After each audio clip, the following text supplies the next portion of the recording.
So prior to my charges, I was a married mother of two. I've been married for 19 years and had two beautiful children.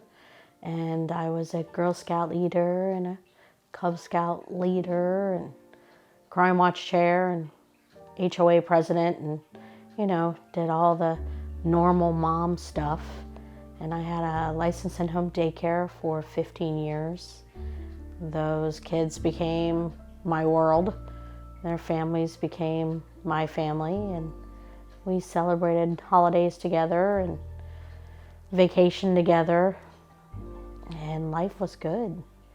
It's hard to put into words what it was like to be torn away from your children and your family. It was extremely difficult for my kids. I think often we don't really talk about the domino effect of what our families go through in a wrongful conviction. They had to basically grow up without me. There were times when, I would worry because they'd be out and about, and I would wonder if they got home from wherever they were at okay, and you couldn't call to check and see, did they make it in? There were times when I know that they were excited about things or that they had problems and they wanted so badly to talk to me, and they couldn't just pick up the phone to call to get mom advice. They had to just sit by the phone and wait until I was able to call them. When the charges came down, naturally my face was all over the news, and it was very difficult for them to cope.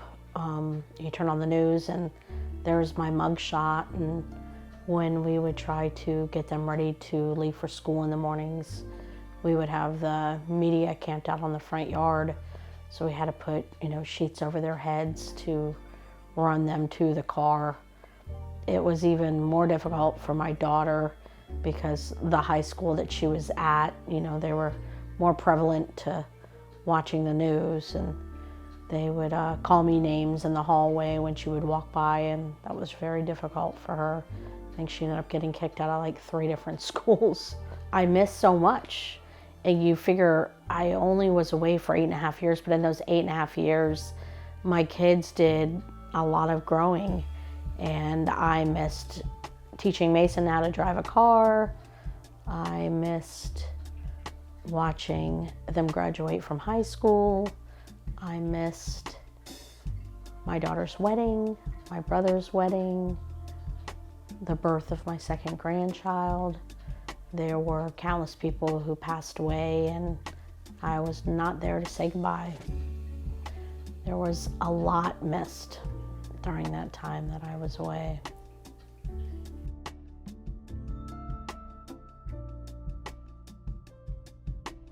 When I first got to county jail, my face was all over the news.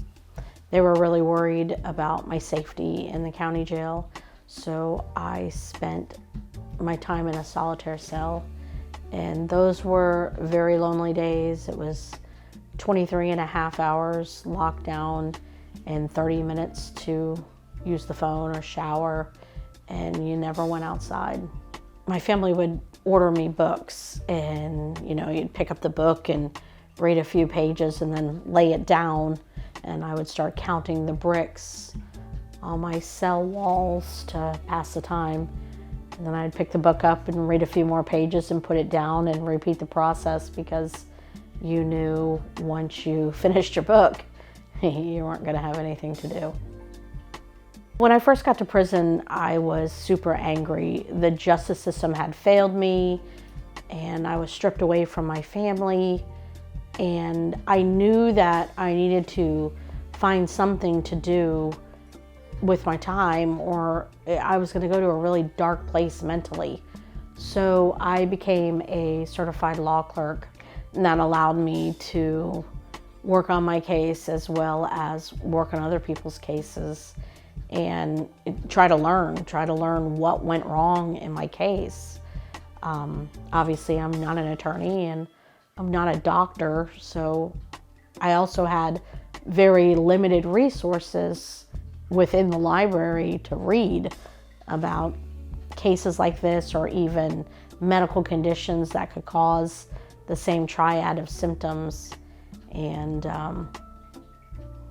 it was difficult, but I did, and in doing so, I also wrote numerous letters to every organization that I thought could possibly help me. And one day I was blessed with having the Innocence Project of Florida, the Exoneration Project, and the Center for Integrity and Forensic Science to pick up my case. And basically that led me to where I am today. I'm extremely proud to be working at the Innocence Project of Florida. I mean, because who wouldn't want to work for the organization who helped free you and essentially completely give you your life back? It's extremely important to me to give back and to try to help those that are still trapped, being punished every day for crimes that they didn't commit.